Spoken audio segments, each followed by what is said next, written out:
This poem is definitely interesting because it has a deeper and relatable way to reach the reader. And the way she just writes what she feels without any words rhyming is different for a poem. The title of this poem, Justify Appearance and Look, and that is what the poem is talking about. When I first read the poem, I didn't get it because the poet talks through the eyes of the mirror, but I loved how straightforward the poem is.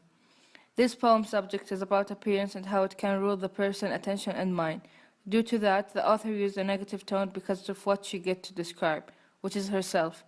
And that is why she has a more of a negative tone, and how appearance rules her thinking. Furthermore, I think the main purpose of this poem is in which how important the way people view themselves, and it is similar to what experts think, as they thought the central purpose was to explain how people can look at themselves and not really see the whole picture about their true identity. Plath in this poem talks about her past appearance and how it changes with time. She wrote this poem in 1961 but wasn't published for another 10 years. Plath in 1961 lived in London at 3 Charlotte Square near the Primrose Hill of Regent's Park and just finished her autobiographical novel. In the end of 1961, Plath's husband, Ted Huffs, cheated on her with a beautiful Asia Weevil, and I think that reflected on Plath in the way she viewed herself and maybe inspired her to write this poem. The form of this poem is divided by stanzas into two distinct aspects of a mirror, the actual mirror and a lake. Mirror is a poem that is written in a free verse, which means rhyming words is not necessary, and that contributes to a better understanding what is the poet trying to say. The poet chose particular words that almost all revolve in the same idea and somehow relate to each other.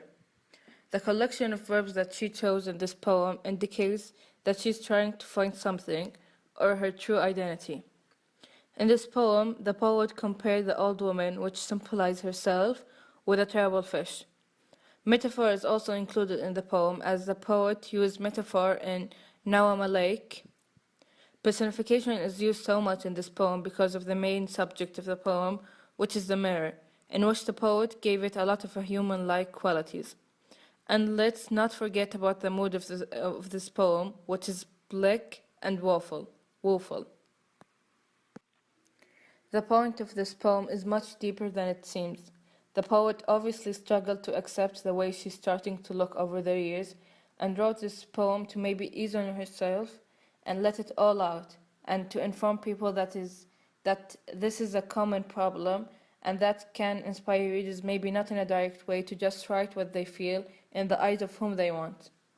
As I mentioned before, the poem obviously has a deeper meaning, but when I started to analyze and research more about it, the meaning got even deeper and clearer.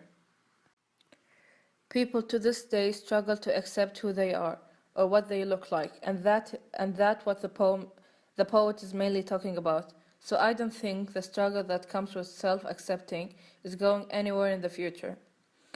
Self-accepting is very hard to apply, so this poem will be relevant even after 100 years. And that relativity draws so many people to this poem. Therefore, this poem is still famous even after 4 decades.